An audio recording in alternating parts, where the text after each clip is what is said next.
Jenny and I always wanted to be like Jimmy Jam and Terry Lewis.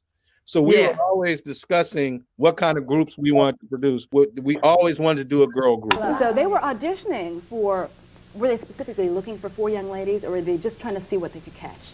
Actually, it was 3. Yeah. It was supposed to be 3 young ladies, but they couldn't let us go. To be in vogue means to be in style, in fashion, and we feel like our music is sort of on the cutting edge of something.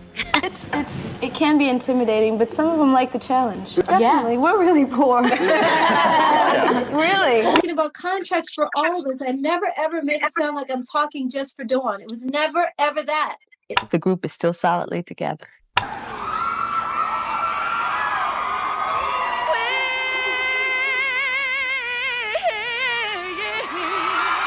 Picture this. It's the early 1990s. MTV is the cultural epicenter. Radio is alive with R&B and pop crossovers, and a new girl group bursts onto the scene with unmatched elegance and vocal power. 4 women dressed in sleek black, standing shoulder to shoulder, singing with precision that could silence a room. Their harmonies weren't just tight, they were electrifying. They were en vogue. For a moment, it felt like nothing could touch them. But in music, as in life, success isn't always forever. And En Vogue's journey from unstoppable dominance to heartbreaking fractures is a story as dramatic as their soaring vocals. Well, the balance was off. It was like, okay, we're doing all the work. Right. I'm sorry, we're doing all the work, but everybody else is making all the lion's share of the money. And we're not making enough. And it's like I said, the caliber of artists we were, we should have been making a lot more. How is it that you're so successful and so rich, and you just got here, and we've been here for like 3 years, and second album, and there's nothing here, and I just... Why does their story matter? Because En Vogue wasn't simply a girl group. They were pioneers. They broke through when female groups were often dismissed as background noise, proving women could not only compete, but dominate the charts. They sold over 20 million records, landed multiple #1 singles, and even outshined male groups in their prime.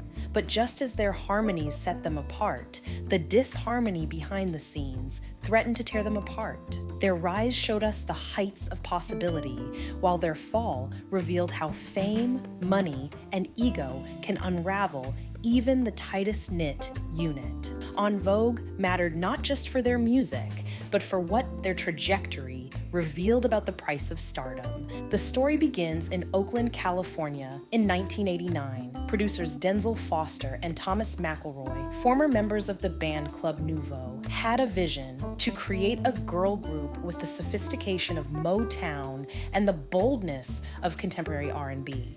They auditioned dozens of singers before settling on 4 voices that blended like silk, Terry Ellis, Cindy Herron, Dawn Robinson, and Maxine Jones. Each woman brought something unique. Cindy's smooth, soaring tone, Dawn's powerhouse belts, Maxine's deep, soulful grounding, and Terry's precise control. Together, they weren't just a group, they were a force. So they were auditioning for, were they specifically looking for 4 young ladies, or were they just trying to see what they could catch? Actually, it was 3. Yeah. It was supposed to be 3 young ladies, but they couldn't let us go. Yeah, But, they worked so well together. Yeah. They kept all 4. Their debut album, Born to Sing, 1990, was an instant hit. The lead single, Hold On, opened with a striking a cappella gospel-style intro, demanding listeners' attention before sliding into a bass-heavy groove. It was bold, fresh, and impossible to ignore. The song topped the Billboard R&B chart and went platinum, announcing that En Vogue had arrived. Unlike many debut acts, they didn't just score one hit, they kept going. with tracks like Lies and You Don't Have to Worry, proving they were no one-hit wonder.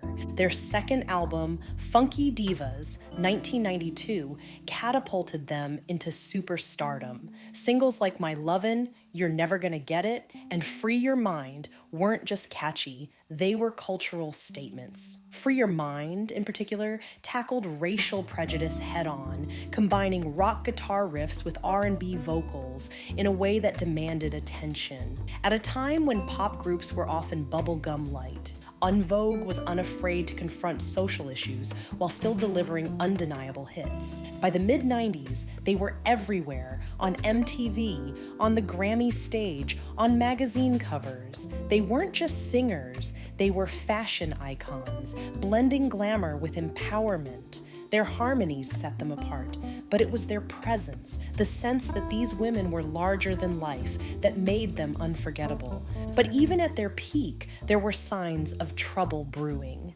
Success had lifted them higher than they imagined, but behind closed doors, disagreements about money, management, and creative control began to chip away at their unity. And soon, those cracks would become impossible to ignore. The first major rupture came in 1997 when Dawn Robinson, one of the group's most recognizable voices, decided to leave. Officially, the split was chalked up to creative differences, but the real issues ran deeper. Disputes over royalties, contracts, and how money was being divided created tension within the group. Dawn, feeling undervalued, chose to pursue a solo career and later joined Lucy Pearl, a supergroup that briefly captured attention. Her departure was a blow. En Vogue continued as a trio, but the absence of her powerhouse voice was noticeable. And with Don't Let Go, it was that way. They thought that I would sound good singing lead, and then the record company came in and said, we don't want Dawn to sing lead because she's going to be leaving the group. Oh, what? Yeah, we're going to be kicking her out. So we want to make sure that Cindy and Terry Maxine sing the lead with her so that she doesn't have the bulk of the song. The record label intervened, attempting to pressure the producers into not letting Dawn sing lead on the song. However, her voice sounded too good on the track to be replaced.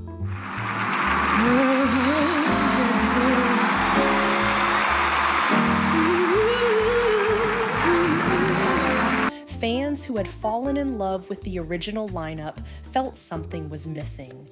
Their 1997 album, EV3, still spawned hits like Don't Let Go, Love, a song so iconic it remains one of their signature tracks. But internally, the group dynamic was forever altered.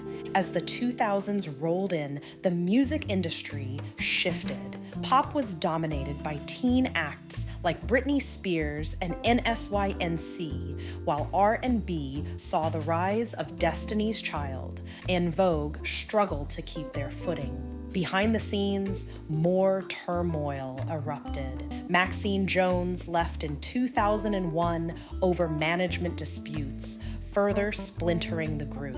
Lawsuits over the use of the En Vogue name would drag on for years, with different combinations of members touring under the brand. Fans were left confused. Which lineup was the real En Vogue? Their fall wasn't marked by one dramatic implosion, but by a slow unraveling. What had once been their greatest strength, their unity, became their most fragile weakness. And as newer girl groups rose, En Vogue's star began to dim. Still, even in decline, En Vogue refused to vanish completely. Their legacy and talent ensured they remained part of the cultural conversation. But survival came at a cost, as the group became more known for its controversies than its chart toppers. Part of En Vogue's downfall wasn't just internal conflict, it was also the brutal nature of the music industry. Labels wanted control, and disagreements over money, contracts, and creative direction left the group fractured. Unlike Destiny's Child, which weathered member changes and reinvented themselves, En Vogue struggled to maintain a consistent identity. Every time a member left or returned, the brand weakened. Fans didn't know who En Vogue was anymore. Was it the original four, a trio, new faces with old songs? The uncertainty chipped away at their legacy. En Vogue's controversies weren't the scandalous tabloid kind. They were rooted in business, loyalty, and fractured sisterhood. This is so wrong. We're doing all the work and they're making the lion's share of the money. We're working our butts off, but they're making all the profits. So yeah, I just wanted it to be fair. That's all. We deserved it. Lawsuits between members and management became public. Different lineups battled for control of the name, confusing fans and damaging their brand. Reunion attempts repeatedly fell apart, often due to the same disputes about money and creative control that had plagued them from the start. One of the most publicized controversies was the revolving door membership. At times, there were even two separate touring versions of En Vogue, with former members fighting over who had the right to carry the name. Instead of headlines celebrating new music, the narrative became one of discord. And yet, despite the negativity, there was no denying their impact. Even fractured, even embattled, their voices remained timeless. En Vogue's fall didn't end their story. Throughout the 2000s and beyond, they tried repeatedly to reclaim their crown, but comebacks proved complicated. Lineup changes continued, with Dawn Robinson and Maxine Jones leaving, while Cindy Herron and Terry Ellis kept the name alive. Fans often felt the absence of the original four, and the group's magic sometimes seemed incomplete. Their 2004 album Soulflower struggled to make waves, showing how much the industry had shifted since their 90s peak. Still, they leaned on nostalgia tours, where their timeless hits drew loyal crowds. Reunion attempts often sparked excitement, but behind-the-scenes disputes over money and management made them short-lived. In 2018,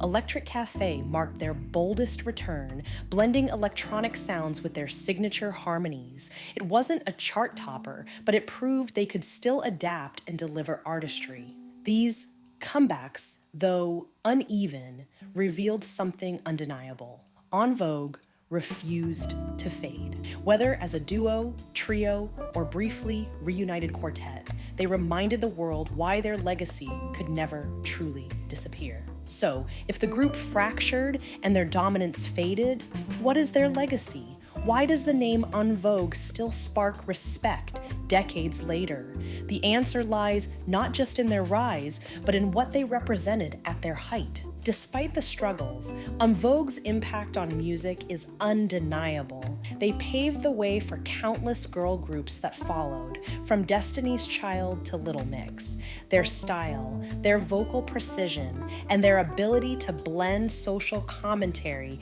with mainstream appeal made them innovators. Songs like Free Your Mind and Don't Let Go, Love remain cultural touchstones, still played, covered, and celebrated today. Younger artists cite them as influences, and fans still flock to see them live, regardless of which lineup is on stage. Their fall may have been painful, but it did not erase their rise. Instead, it serves as a reminder of both the fragility and resilience of fame.